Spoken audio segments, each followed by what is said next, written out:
اللہ کے نبی نے صحابہ کے درمیان بیٹھے ہوئے فرمایا من اصبح منکم الیوم صائمن، آج تم لوگوں میں سے کوئی روزے سے ہے؟ ابو بکر نے اشارہ کیا اللہ کے رسول میں روزے سے ہوں۔ آپ نے کہا اچھا۔ من اطعم منکم الیوم مسکینا، کیا تم میں سے کسی نے آج کسی فقیر کو کھانا کھلایا ہے؟ ابو بکر صدیق نے ہاتھ اٹھایا، کہا اللہ کے رسول میں روزے سے ہوں، میرے حصے کا کھانا بچا تھا، اس لیے میں نے دوپہر میں ایک مسکین کو، ایک فقیر کو کھانا بھی کھلا دیا۔ اللہ کے نبی نے کہا اچھا من عاد منکم الیوم مریضا، تم میں سے کسی نے آج کسی مریض کی عیادت کی ہے؟ کوئی ہے جس نے کسی مریض کی عیادت کی ہو؟ حضرت ابو بکر صدیق اٹھے، کہا ہاں ہمارے گاؤں میں ایک آدمی بیمار تھا، میں اس کی عیادت کے لیے بھی گیا ہوں۔ اے اللہ کے رسول میں نے مریض کی عیادت کی ہے، اس کی تیمارداری کی ہے، اس کو دیکھنے کے لیے میں گیا تھا۔ اللہ کے نبی نے پوچھا من تبع منکم الیوم جنازتن، کیا آج کوئی کسی جنازے میں بھی شامل رہا؟ کیا کوئی ایسا بھی ہے جس کے ہاں کسی کا انتقال ہوا ہو اور وہ قبرستان تک اس کے ساتھ رہا ہو، جنازے میں اس کے پیچھے پیچھے گیا ہو؟ ابو بکر ہی اٹھتے اور کہتے کہ اللہ کے رسول میرے علاقے میں ایک آدمی کا انتقال ہو گیا، میں اس کے گھر گیا، میں نے اس کو غسل دیا، میں نے اس کو کفن بھی پہنایا، میں نے اس کی جنازے کی نماز بھی پڑھائی، قبرستان میں گیا، میں قبر میں اترا، میں نے اس کو اتارا بھی، میں نے اس کو مٹی بھی دی، میں قبرستان تک ساتھ بھی گیا۔ اللہ کے نبی نے کہا جس آدمی کے اندر یہ چار خوبیاں جمع ہو جائیں، جو نفلی روزہ بھی رکھتا ہو، جو کسی فقیر و مسکین کو کھانا بھی کھلاتا ہو، جو مریض کی عیادت بھی کرتا ہو، اور جو جنازے کے پیچھے پیچھے چل کر قبرستان تک جا کر مٹی بھی دیتا ہو، جس کے اندر یہ چار خوبیاں جمع ہو جائیں، مجتمعنا، جس کے اندر یہ چاروں خوبیاں جمع ہو جائیں، اس آدمی کو جنت میں جانے سے کوئی چیز نہیں روک سکتی ہے، وہ آدمی جنت کے اندر جا کر رہے گا، اس آدمی کو اللہ رب العالمین جنت دے کر رہے گا۔ یہ آدمی بھی جنتی ہے، یہ آدمی بھی جنتی ہے۔ اس عورت کو دیکھو، اس عورت کو دیکھو جس کے دو چھوٹے چھوٹے بچے بھیک مانگتی ہوئی وہ اللہ کے نبی کے دروازے تک پہنچ جاتی ہے۔ بخاری کے صفحات پر یہ منظر دیکھو، وہ بھیک مانگتے مانگتے نبی اکرم کے چوکھٹ پہ پہنچ جاتی ہے، اللہ کے نبی موجود نہیں ہے، حضرت عائشہ نکلتی ہیں، جاءتنی سائلہ، فرماتی ہیں مانگنے والی میرے پاس آتی ہے، میرے پاس کچھ نہیں تھا، ایک کھجور رکھی ہوئی تھی، اس کے ساتھ دو چھوٹے چھوٹے بچے تھے، وہ بھوکے تھے، میں نے وہ کھجور اٹھا کر اس عورت کو دے دی، اس عورت نے اس کھجور کے دو ٹکڑے کر دیے، ایک ٹکڑا اس بچے کو دے دیا، ایک ٹکڑا اس بچے کو دے دیا، دونوں بچوں نے کھجور اپنی اپنی کھا لی، آدھی اس نے آدھی اس نے، اور اس عورت نے پانی پیا اور چل دی۔ حضرت عائشہ فرماتی ہیں میرے پاس ایک کھجور تھی، اس کے دو ٹکڑے اس عورت نے کر دیے، آدھا اس کو اور آدھا اس کو دے دیا، لیکن بخاری کی حدیث میں ایک کھجور ہے، مسلم کی حدیث میں میرے پاس 3 کھجوریں تھیں، مسلم میں ہے میرے پاس 3 کھجوریں تھیں، میں نے تینوں اس عورت کو دے دی، اس عورت نے 3 کھجور لے لی، ایک کھجور ایک بچے کو دے دی، دوسری کھجور دوسرے بچے کو دے دی، اور ایک کھجور اپنے پاس رکھ لی اپنے کھانے کے لیے۔ بچوں نے اپنی اپنی کھجور کھا لی۔ عائشہ کہتی ہیں میں دیکھ رہی تھی کہ بچے اپنی اپنی کھجور کھا چکے، اور ماں نے جیسی وہ کھجور کھانے کے لیے اپنے منہ میں رکھی، اپنے منہ تک لے گئی، دونوں بچے اپنی ماں کے کھجور پر جھپٹ پڑے۔ مسلم شریف کی حدیث ہے، ماں نے اپنے ہونٹوں سے وہ کھجور باہر نکال لی، ماں نے وہ کھجور باہر نکالی، ماں نے دیکھا کہ دونوں بچے اپنی اپنی کھجور کھا چکے لیکن میری کھجور پر بھی جھپٹ رہے، تو ماں تو ممتا آ گئی اور ماں نے اس کھجور کے 2 ٹکڑے کر دیے، اپنا خود نہیں کھایا، ایک ٹکڑا اس بچے کو اور دوسرا ٹکڑا دوسرے بچے کو دے دیا۔ دونوں بچوں نے 1.5 کھجور کھا لی اور ماں نے کچھ نہیں کھایا، بچوں کو پانی پلایا اور خود پانی پیا اور سیدھی چلی گئی۔ اللہ کے نبی جب گھر میں آئے تو حضرت عائشہ نے پورا منظر بیان کر دیا۔ اللہ کے نبی نے کہا عائشہ کیا وہ کھجور تم نے میرے لیے رکھی تھی؟ ہاں، کہیں سے آئی تھی، میں نے رکھ دی تھی کہ آپ آئیں گے بھوکے ہوں گے آپ کو دے دیں گے، لیکن مانگنے والی آئی میں نے اس کو دے دیا، اس کے ساتھ 2 چھوٹے چھوٹے بچے تھے۔ آپ نے کہا ٹھیک کیا۔ اللہ کے نبی اس عورت نے خود نہیں کھایا، اپنا کھجور بھی 2 ٹکڑے کر کے اپنے بچوں کو دے دیا۔ اچھا عائشہ، کیا تم نے یہ منظر اپنی آنکھوں سے دیکھا ہے؟ ہاں عائشہ، کیا اس عورت نے خود نہیں کھایا؟ نہیں کھایا۔ کیا اپنا کھجور بھی آدھا آدھا کر کے دونوں بچوں کو دے دیا؟ ہاں اللہ کے رسول۔ دیکھو عائشہ، سچ بتانا، قیامت کے دن تمہیں گواہی دینا پڑے گی۔ فرمایا ہاں اے اللہ کے نبی، میں سچ بتاتی ہوں، میں نے اپنی آنکھوں سے دیکھا ہے۔ عائشہ، عائشہ وہ عورت جو اپنے بچوں کو پرورش کر میں آزمائی گئی، جس کا باپ مر گیا، شوہر جس کا مر گیا، ان بچوں کا باپ مر گیا، اور عورت اپنے بچوں کی پرورش میں آزمائی گئی ہے، در در کی ٹھوکریں کھاتی ہے اور اپنے بچوں کو پال پوس کر بڑا کرتی ہے۔ اے عائشہ، تمہیں نہیں معلوم خود بھوکی رہ کر اپنے بچوں کو کھلانے والی، کھجور کا ٹکڑا کھلانے والی نے کتنا بڑا کام کیا۔ عائشہ، اس عورت نے خود بھوکا رہ کر اپنی کھجور 2 ٹکڑے کر کے دونوں بچوں کو کھلا کر وجبت علیہ الجنہ، وجبت علیہ الجنہ، وجبت علیہ الجنہ، اللہ نے اس عورت پر جنت واجب کر دی، اس عورت پر جنت واجب ہو گئی، اس پر جنت واجب ہو گئی، اس پر جنت واجب ہو گئی۔ یہ عورتیں بیچاری جو اپنے حمل گرا دیں، یہ سوچ کر کے لڑکی ہے پیٹ میں، 4-5 تو لڑکیاں ہو چکی ہیں، 6ٹھی بھی لڑکی ہے، اور الٹرا ساؤنڈ پہ چیک کرا کے گروا دیں، ان سے امید رکھی جائے گی؟ حلال بچے گرا دیتی ہیں۔ اس عورت کو جنتی کہا ہے جس عورت کا شوہر مر جائے اور اس کے چھوٹے چھوٹے بچے چھوڑ کر گیا ہو، اور بیچاری وہ عورت اکیلے محنت کر کے گھر گھر برتن مانج کر اپنے بچوں کو پالتی ہے، پوستی ہے، بڑا کرتی ہے، کھلاتی ہے، ان کی اچھی تربیت کرتی ہے، یا کچھ نہیں ہے تو بھیک مانگ کے لا رہی ہے اور اپنے بچوں کو کھلا رہی ہے، پلا کر پوس کر بڑا کر رہی ہے، ایسی عورت کو اللہ کے رسول کہتے ہیں وجبت علیہ الجنہ، اس پر جنت واجب ہو چکی ہے، اللہ اس عورت کو جنت دے کر رہے گا۔ یہ کامیاب انسان کی زندگی کے راستے ہیں۔ ایک راستہ وہ بھی ہے جس کا چھوٹے چھوٹے بچے جو بالغ ہونے سے پہلے مر جاتے ہیں، 1 سال 2 سال 5 سال کا بچہ جو مر گیا، صغارہم دامیس الجنہ، یہ چھوٹے چھوٹے بچے بلا روک و ٹوک جنت میں ٹہلتے رہتے، ان کی روحیں جنت کے اندر ادھر سے ادھر گھومتی رہتی ہیں، پھرتی رہتی ہیں۔ قیامت کے دن حساب و کتاب ہوگا، اللہ ایک مجمع کے بارے میں حکم دے گا، ان کو جہنم میں پھینک دو۔ فرشتے ان کو جہنم میں لے جا رہے ہوں گے، جہنم میں لے جانے سے پہلے اللہ تعالیٰ کہے گا رک جاؤ، ابھی جہنم میں ڈالنے سے پہلے ایک کام کرو۔ فرشتے روک لیں گے، کیا کریں؟ اللہ کہے گا ان کے چھوٹے چھوٹے بچے ہم نے دنیا میں چھینے تھے، ان سے 1 سال کا 2 سال کا بچہ ہم نے ان سے دنیا میں چھین لیا تھا، وہ جنت میں ان کی روحیں ٹہل رہی ہیں، آئے فرشتوں ان چھوٹے چھوٹے بچوں کو لے کر آؤ اور ان کو ان کے ماں باپ سے ملوا دو۔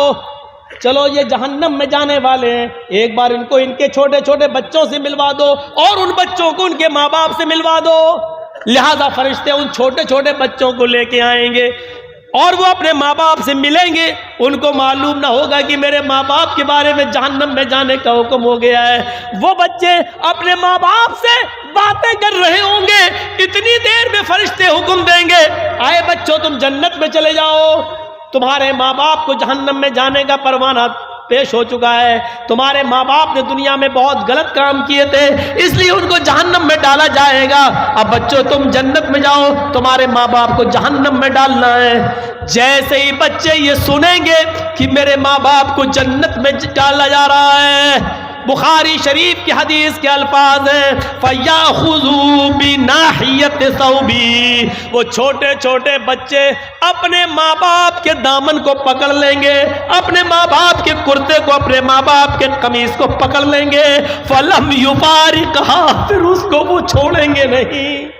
وہ چھوٹے چھوٹے بچے پھر اپنے ماں باپ کے دامن کو چھوڑیں گے نہیں اور اللہ سے کہیں گے اللہ یہ انصاف تیرا میری سمجھ میں نہیں آ رہا ہے، آئے اللہ دنیا میں بھی تو نے مجھے میرے ماں باپ سے دور رکھا اور آخرت میں بھی تو مجھ سے میرے ماں باپ کو دور کر رہا ہے، اگر جہنم میں ہی ڈالنا تھا اور آخرت میں بھی ہمیں ماں باپ سے دور کرنا تھا تو پھر میرے پروردگار تو نے دنیا میں مجھے میرے ماں باپ سے دور کیوں کیا؟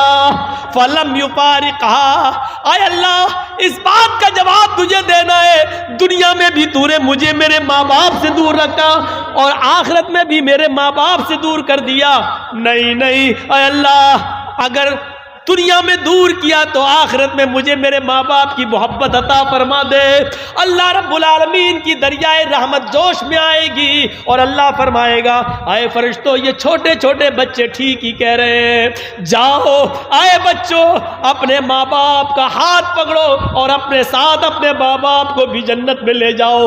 جاؤ میں نے تمہاری آرزویں پوری کر دی، تمہاری تمنا پوری کر دی۔ اے چھوٹے بچوں جاؤ اپنے ماں باپ کو لے کر جنت میں داخل ہو جاؤ، میں نے تمہاری وجہ سے تمہارے ماں باپ کو بخش دیا، تمہارے ماں باپ کو جنتی بنا دیا۔ یہ جنت میں جانے کے راستے ہیں، لیکن یہ وہی بچے جنت میں لے جائیں گے جن بچوں کے انتقال پر ان کے ماں باپ نے صبر کیا ہوگا، انا للہ و انا الیہ راجعون پڑھا ہوگا اور کہا ہوگا اللہ تیری امانت تھی تو نے لے لی، جنہوں نے صبر کیا ہوگا، چیخے چلائے ہو، نوحہ کیا ہو، ماتم کیا ہو، گڑ گڑا کر اور بال نوچ نوچ کے کپڑے پھاڑ پھاڑ کر روئے ہو، ایسے بچے اپنے ماں باپ کو جنت میں نہیں لے جائیں گے اور نہ اللہ تعالیٰ ان کو جنت میں داخل کرے گا۔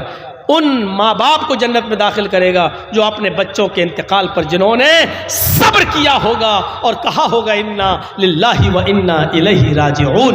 تو میرے پیارے ساتھیوں، یہ تھیں چند بنیادی باتیں جو جنت میں لے جانے کے راستے تھے، کامیاب مومن کی نشانیاں تھیں جو ہم نے آپ کو اس خطبے کے اندر، اس تقریر کے اندر بیان فرمائی ہے۔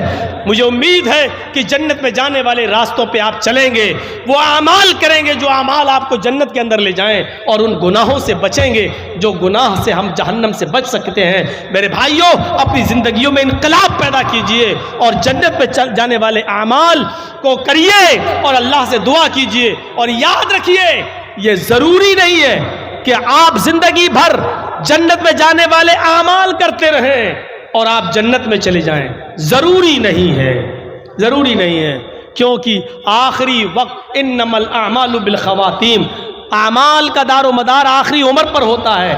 آخری عمر پر پتہ نہیں آدمی کیا کام کر جائے۔ دیکھو وہ صحابی کتنے بڑے نمازی تھے، روزے دار تھے، حج بھی کیے تھے، پوری زندگی فجر کی نماز کبھی نہیں چھوٹی، تہجد کی نماز بھی پڑھتے تھے۔ جب احد کی لڑائی ہو رہی ہے، احد کی جنگ ہو رہی ہے تو اس میں لڑ رہے ہیں، سب سے پہلے تیر انہوں نے چلایا، کافر پہ سب سے پہلے حملہ انہوں نے کیا، بڑھ چڑھ کے حصہ انہوں نے لیا، کئی کافروں کو مارا اور مارتے چلے گئے۔ صحابہ دیکھ رہے ہیں بڑا بہادر ہے، اللہ کے رسول دیکھیے کتنا لڑ رہا ہے، کیسا نمازی ہے، روزے دار ہے، حج کیا ہوا ہے، بڑا نیک انسان ہے، آج میدان جنگ میں کتنا ہمت سے لڑ رہا ہے، موت سے نہیں ڈرتا ہے، صفوں کی صفوں کو چیرتا چلا جا رہا ہے۔ اللہ کے نبی کہتے ہیں ہاں لیکن لڑنے والا ہے جہنمی۔ دیکھ رہے ہیں آپ ایک صحابی کے بارے میں اللہ کے نبی کیا کہہ رہے ہیں، جس نے ایک بھی نماز نہیں چھوڑی، تہجد کی نماز نہیں چھوڑی، فجر کی نماز نہیں چھوڑی، لیکن جب لڑ رہے ہیں احد کے میدان میں تو کافروں کو مارتے چلے جا رہے ہیں۔ صحابہ نے کہا خوشخبری ہو، دیکھو کتنی بہادری سے لڑ رہا ہے۔ اللہ کے رسول نے کہا وہ جہنمی ہے۔ ایک صحابی نے تجسس کیا، پیچھا کیا، دیکھیں جہنمی کیسے، کیا دیکھتے ہیں کہ وہ کئی کافروں کو مارتا چلا جا رہا ہے، تھوڑی دیر کے بعد دیکھتے کہ ایک کافر کی تیر اس کے سینے پہ لگتی ہے اور وہ گر جاتا ہے، پھر کافروں نے اس کو تلواروں سے مارنا شروع کر دیا اور آدھا تڑپتا ہوا چھوڑ گئے۔ وہ آدمی کرا رہا ہے، تکلیف سے وہ صحابی کرا رہے ہیں، یہ صحابی دیکھ رہے ہیں۔ اللہ کے رسول نے اس کو جہنمی کیوں کہا ہے سمجھ میں نہیں آتا، لڑ تو بڑی بہادری سے رہا لیکن جہنمی کیوں کہا ہے، اس نے کئی کافروں کو مارا پھر بھی جہنمی کیوں کہا اللہ کے رسول نے؟ کیا دیکھا کہ یہ صحابی تڑپ رہے ہیں، جب زخم برداشت نہیں کر سکے، تکلیف برداشت نہیں کر سکے تو انہوں نے وہ تلوار زمین پہ گاڑی اور اپنا سینہ اس تلوار کے اوپر رکھ دیا اور اپنا وزن اس کے اوپر ڈال دیا اور مر گئے، یعنی خودکشی کر لی، موت میں جلدی کر لی، خودکشی کر لی۔ وہ صحابی دوڑتے ہوئے آئے جو دیکھ رہے تھے، کہتے ہیں اشہد ان لا الہ الا اللہ وان محمد عبدہ ورسولہ۔ اللہ کے نبی نے کہا تم تو ویسے ہی مسلمان ہو، اسلام لا چکے ہو، پھر آج اچانک یہ کلمہ پڑھنے کی وجہ؟ فرمایا آپ نے کہا تھا کہ وہ لڑ رہا وہ جہنمی، آج میں نے اس کو اپنی آنکھوں سے دیکھا ہے۔ اے اللہ کے نبی بہت اچھی طرح لڑ رہا تھا، لیکن جب زخموں سے چور ہو گیا تو اس نے تکلیف برداشت نہیں کر پایا اور اس نے جلدی موت کے لیے اپنی تلوار سے اپنا سینہ چاک کر لیا اور اپنے آپ کو مار ڈالا۔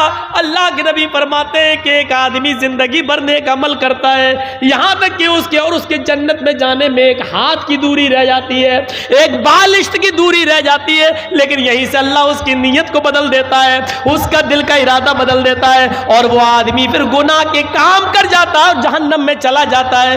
دیکھیے یہ صحابی جنتی ہوتے ہوتے رہ گئے اور جہنم میں چلے گئے۔ میرے بھائیوں غور کرو، کیونکہ انہوں نے خودکشی کر لی۔ صبر کرتے، اس بیماری میں درد سے کراہ رہے تھے اور دعا کرتے، اللہ تو اگر زندگی بہتر سمجھتا تو زندگی دے اور اگر میرے لیے مرنا بہتر ہے تو مجھے موت دے دے۔ اگر یہ دعا کرتے اور تکلیف برداشت کرتے اور جلدی نہیں کرتے، تلوار سے اپنا سینہ چاک نہیں کرتے تو آج جنتی ہوتے، لیکن دیکھیے زندگی بھر نیک عمل کیا پھر بھی جہنم میں چلے گئے، آخری وقت میں غلط کام کر گئے۔ تو ضروری نہیں ہے، کوشش کریے کہ آخری وقت ہماری زبان سے لا الہ الا اللہ نکل جائے۔ من کان آخر کلامہ لا الہ الا اللہ دخل الجنہ، جس کی زبان سے آخری جملہ لا الہ الا اللہ نکلا وہ جنت میں جائے گا۔ یاد رکھنا زندگی بھر نیک عمل کرنے والا بھی ضروری نہیں کہ لا الہ الا اللہ پڑھ جائے۔ شیطان پانی کا پیالہ لیے کھڑا رہتا ہے، بہت نازک موڑ ہوتا ہے، اس موقع پر لا الہ الا اللہ پڑھنا بڑا مشکل ہوتا ہے۔ امام مالک رحمۃ اللہ علیہ کے انتقال کا وقت آیا، آخری سانسیں لے رہے ہیں اور ایسے کرتے جا رہے ہیں اور کہتے جا رہے ہیں ابھی نہیں، ابھی نہیں، ابھی نہیں۔ لوگوں نے کہا امام مالک سے یہ کیا ہو گیا آپ کو، کیا بڑبڑا رہے ہیں آپ؟ انہوں نے کہا یہ سامنے جو کھڑا ہے نا، یہ میری آنکھوں کے سامنے یہ شیطان ہے۔ انہوں نے کہا لوگوں نے کہاں ہے؟ کوئی تو نہیں دکھ رہا ہے۔ کہ تمہیں نہیں دکھے گا، مجھے دکھ رہا ہے، کیونکہ میری جاگنی کا عالم ہے، میرے مرنے کا وقت قریب ہے، اس لیے شیطان پانی کا پیالہ لے کر میرے سامنے کھڑا ہے، مجھ سے کہہ رہا ہے اے امام مالک زندگی بھر میں تمہارا پیچھا کرتا رہا لیکن زندگی میں کبھی تم نے کوئی گناہ کا کام موقع نہیں دیا، تم اللہ کے پاس بالکل ایمان کے ساتھ جا رہے ہو، پاک و صاف ہو کر جا رہے ہو، اللہ والے بن کر جا رہے ہو، اب تو خوش ہو۔ میں اس شیطان سے کہہ رہا ہوں ابھی نہیں، ابھی نہیں، ابھی نہیں، یعنی ابھی پاک و صاف نہیں ہو، کیونکہ تو میرا پیچھا کر رہا ہے، پتہ نہیں آخری وقت میں تو کون سا گناہ کروا جائے، آخری وقت میں تو مجھ سے کون سی غلط حرکت کروا جائے اور میں جنت کے بجائے جہنم کا شکار ہو جاؤں۔ ابھی نہیں، ابھی نہیں۔ پھر کلمہ پڑھتے ہیں، لا اشہد ان لا الہ الا اللہ، اشہد ان لا الہ الا اللہ۔ میرے بھائیوں سنو، آخری جملہ مرنے سے پہلے جس کا نکل گیا لا الہ الا اللہ اور اس کے بعد اس کی روح نکل گئی، یقیناً وہ جنتی ہے، یقیناً وہ جنتی ہے۔ اس لیے ایسے اعمال کرو جو آخری وقت میں آپ کو کی زبان سے کلمہ پڑھوانے پر مجبور کر دے، آپ کی زبان سے نکل جائے لا الہ الا اللہ۔ یہ عادت اسی کی ہوگی جو زندگی میں نیک عمل کرنے کی عادت ڈالے گا، اچھے عمل کرے گا، وہی مرنے سے پہلے لا الہ الا اللہ پڑھنے کی توفیق اس کو مل سکتی ہے۔ ورنہ میرے بھائیوں کوئی ایکسیڈنٹ میں مر جاتا ہے، کوئی کیسے مر جاتا ہے، اور زندگی آپ دیکھ رہے ہیں کرونا میں کتنے بڑے بڑے اپنی جمعیت و جماعت کے بزرگ علماء اس دنیا سے جا چکے ہیں۔ میرے بھائیوں موت نے کسی کو نہیں چھوڑا ہے، ہمیں اور آپ کو بھی اسی راستے پہ چل رہے ہیں اور اس کی آخری منزل قبرستان ہے۔ یاد رکھیے گا سب کو جانا ہے اور سب کو مرنا ہے۔ مال و دولت کی محبت ہونی چاہیے لیکن اتنی نہیں جو ہمارے دین کو ہم سے چھین لے۔ دنیا میں مال مانگو اللہ سے، دولت مانگو اللہ سے، تو ایک دعا اللہ کے نبی نے بتائی، اللہ نے بتائی، وہ دعا پڑھو آپ کو سب کچھ ملے گا، دنیا ملے گی۔ آپ دعا مانگو اللہ سے، ربنا آتنا فی الدنیا حسنہ وفی الآخرۃ حسنہ وقنا عذاب النار۔ آپ کو دنیا بھی ملے گی، آخرت بھی ملے گی، مال و دولت بھی ملے گی، آخرت کی نیکیاں بھی ملیں گی۔ آپ دنیا بھی کماؤ اور آخرت بھی کماؤ، ایسے عمل اس دنیا میں کرو لیکن صرف دنیا کمانے کے چکر میں آخرت کو برباد مت کیجیے۔